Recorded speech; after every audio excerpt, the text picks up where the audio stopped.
दोस्तों, कोविड-19 में के इस दौर में जैसा कि आप जान रहे हैं कि देश में 45 वर्ष से अधिक उम्र के व्यक्तियों को ही टीका लगाया जा रहा है, क्योंकि टीके की कमी है देश में।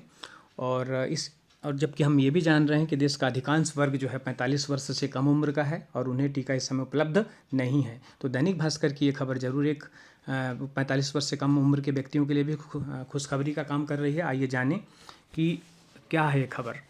तो आप जान रहे हैं कि अभी हमारे देश में कोविशील्ड और कोवैक्सीन 2 प्रकार के जो टीके हैं उपलब्ध हैं, और शीघ्र ही एक रूसी टीका है जिसका नाम है स्पुतनिक बी। इस स्पुतनिक बी को हमारे देश की central drug standard control organisation की विषय विशेषज्ञ समिति ने सोमवार को इसको आपातकालीन इस्तेमाल की सिफारिश कर दी है। अब सिर्फ एक कदम पीछे हैं हम। अब जो drug controller general of India हैं उनको आखिरी फैसला लेना है। उम्मीद है कि शीघ्र ही 1-2 दिन में इसे मंजूरी मिल जाएगी, और यदि ऐसा संभव होता है तो देश का अधिकांश वर्ग जो 45 वर्ष से कम उम्र का है उसे भी जल्दी ही टीके लगने शुरू हो जाएंगे। आइए हम जानें हमारे देश में पहले से जो कोविशील्ड कोवैक्सीन उपलब्ध है और जो नया टीका जिस टीके को मंजूरी मिलना शीघ्र मिलने की संभावना है स्पुतनिक बी, इनमें क्या क्या अंतर है, क्या विविधता है, ये देखते हैं। तो सबसे पहले हम देख लें स्पुतनिक बी। स्पुतनिक बी जो है इसके भी दो डोज लगेंगे। पहला डोज के बाद दूसरा डोज जो है वो 21वें दिन लगेगा, ठीक है।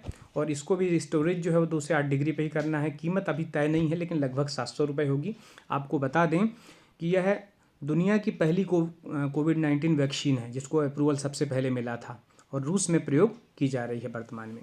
दूसरा कोविशील्ड के बारे में देखें तो कोविशील्ड जो है वो मूल रूप से ऑक्सफोर्ड और एस्ट्राजेनेका ने विकसित की है, लेकिन इसका जो उत्पादन है वो serum institute of India Pune कर रहा है।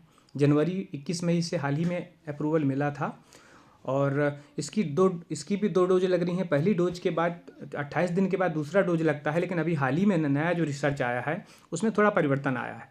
अब पहले डोज के बाद 6 से लेकर 8वें हफ्ते में इसकी दूसरी डोज लगाई जाएगी। तीसरा कोवैक्सीन है।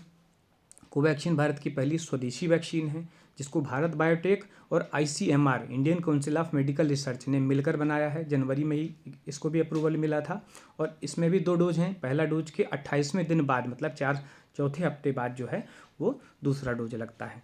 तो मैं फिर से आपको बता दूं कि जैसे ही स्पुतनिक बी को मंजूरी मिलती है तो देश का अधिकांश वर्ग जो 45 वर्ष से कम है वो भी शीघ्र ही उनका भी टीकाकरण किया जाना संभव हो सकेगा। उम्मीद करनी चाहिए कि ऐसा जल्दी ही हो सकेगा।